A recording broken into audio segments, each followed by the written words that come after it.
প্রত্যঙ্গ ও স্নায়ুকোষ তৈরি না হয়। এরপর তাতে প্রাণ আসে যখন সে বাইরের পরিবেশে বেঁচে থাকার যোগ্যতা অর্জন করে। একইভাবে একটি অন্তর বা হৃদয়ের জন্য প্রয়োজন লোকজন থেকে বিচ্ছিন্ন অবস্থায় একটি মসজিদ বা কোনো একটি জায়গায় অবস্থান নেওয়া, যাতে সে আলোকিত অবস্থা অর্জন করতে পারে।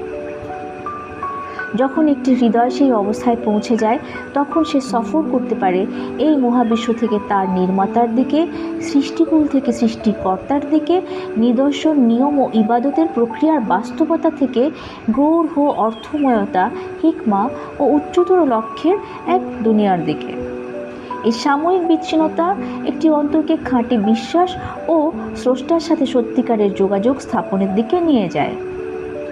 নতুবা বিশ্বাস থাকে সেই বীজের মতন, যাকে কখনোই মাটির নিচে গর্ত খুঁড়ে বপনই করা হয়নি এবং সে কখনো পুনর্বিকশিত হয় না, বলেছেন ইবনে আতা। এটাই হচ্ছে মহাবিশ্বের নিয়ম, যা কেউ কখনো বদলাতে বা উপেক্ষা করতে পারে না।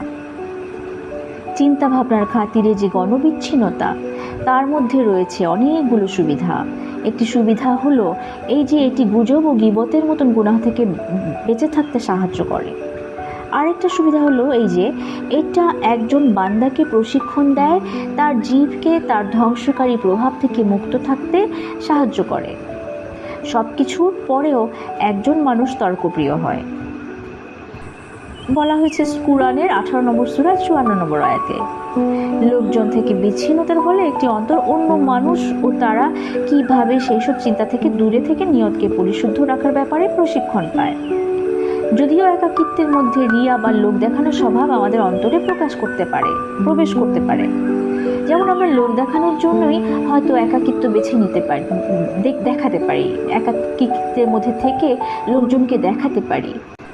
ইনিয়াতা বলেছেন, লোকজন তোমাকে দেখতে না পেলেও রিয়া কিন্তু তখনও তোমার অন্তরে প্রবেশ করতে পারে। এটা তখনই ঘটে যখন মানুষ একা থাকা অবস্থাতেও নিজের অন্তরকে এই চিন্তা নিয়োজিত রাখে যে লোকজন তার সম্পর্কে কী ভাবছে। কখনো কখনো আমরা হৃদয়ের কাজকে ভুলে যাই এবং অঙ্গ প্রত্যঙ্গের কাজের দিকেই মনোনিবেশ করি। এতে আমাদের অন্তর কঠিন ও ভুলো মনা হয়ে যায়। ফলে তা আমাদেরকে স্রষ্টার দিকে সফরের পথে বাধা বিপত্তি সৃষ্টি করে। তবে চিন্তা ভাবনার জন্য যে মানুষজনের ভিড়ভাট্টা ও সান্নিধ্য থেকে দূরে সরে থাকা, তা আমাদের অন্তরকে আলোকিত করে তোলে। যেভাবে এখানে ইবনে আতা পরামর্শ দিয়েছেন যে নিজেকে লোকের ভিড় থেকে সরিয়ে আনার যে কোনো কিছুই একটি হৃদয়ের জন্য বেশি কল্যাণকর নয়, যে একাকিত্ব তাকে গভীর চিন্তা ভাবনার অবকাশ এনে দেয়।